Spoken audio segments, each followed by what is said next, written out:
Okay, well,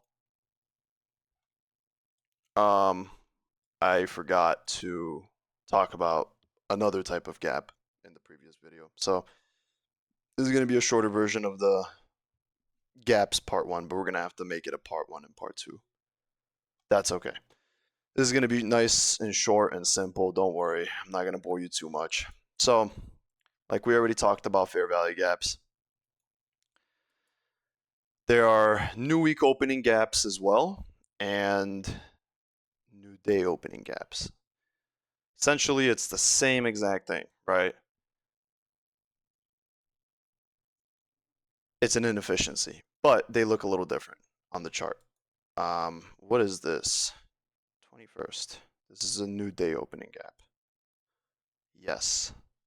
So this is a new day opening gap. The difference between a new day opening gap and a new week opening gap is whether it opens on a random ass day or on the first trading day of the week.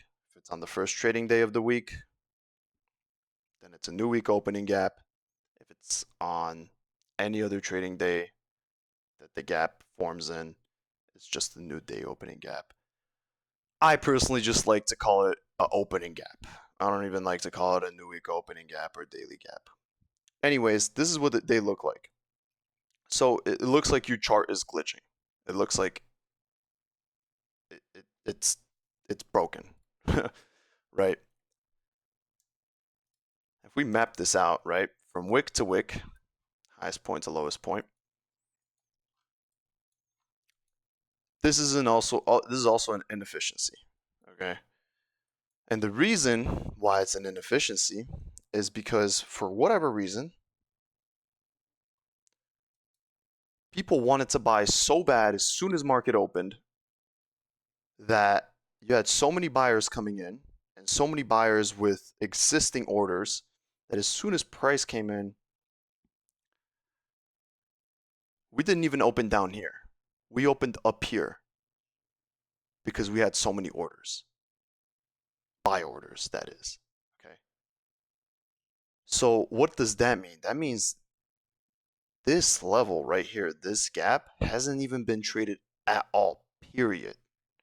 So whereas with a fair value gap, you had a little bit of trading between it, especially when you come down onto the lower time frames. With this, with the new with an opening gap, you had zero. You weren't even given the option to trade within this level, right? So a lot of people right before market opens, they put in orders. Buy, buy, buy, buy, buy, buy, buy, buy.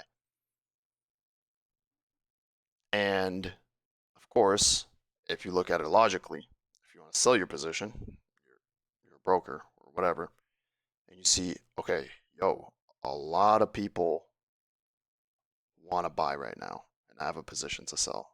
I'm gonna give it to the highest bidder, right? What's the most I can get out of this position? And so that's why it jumps up, okay? Because it opens, and you have so much demand to buy that people are willing to buy it at a price above what it closed at. So this leaves a space in the market that there was zero trading. It's extremely inefficient. It's no trading happened here. So what does that mean? First of all, it signifies that there is a very strong, in this case, this is a bullish opening gap.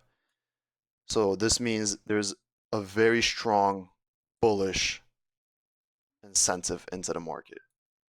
A lot of people want to buy. Okay. Second of all, there was no trading done here. So that means there's a lot of people that are like, hey, I want my order to get filled in within here. Okay. I don't care if my order gets filled in here. I don't want my order to get filled here. I want it to get filled here within this gap because you would be getting a better price on whatever you're trading than the first person to buy in. Okay.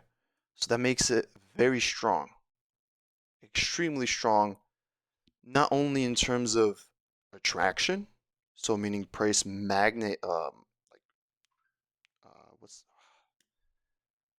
um kind of being attracted to it or wanting to go into the gap, right? Because people are like, okay, hey, there's a gap. I want to get filled here. I'm gonna stop buying here. So sellers start stepping in,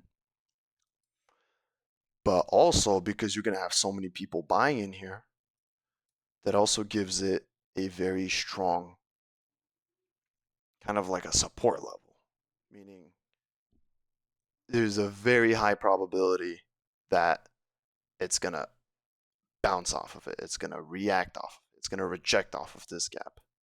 Okay, and it for that actually has two reasons why it's a strong reason for it to bounce off of it. That because there's a lot of orders in there, and two, the psychology that since there is a gap, a weak opening gap, that means there's very strong incentive, a very strong bullish incentive, meaning a lot of people want to buy. Okay, not a lot of people want to sell here. Only reason people are selling here is because they know that price is gonna want to come down into this gap. Okay, but since this gap happened, you're gonna sell right here. You're gonna close your position out right here. And you're probably, if you're smart, you're gonna buy back in again. Now, I'm not saying how. I'm not gonna explain to you how you can use this. I'm just telling you how it behaves, right? Price is attracted to new week opening gaps very strongly, and new week opening gaps also provide a very strong support or very high probability of rejection off of the gap. That's it. Um, very short, very simple. That's all there is to it.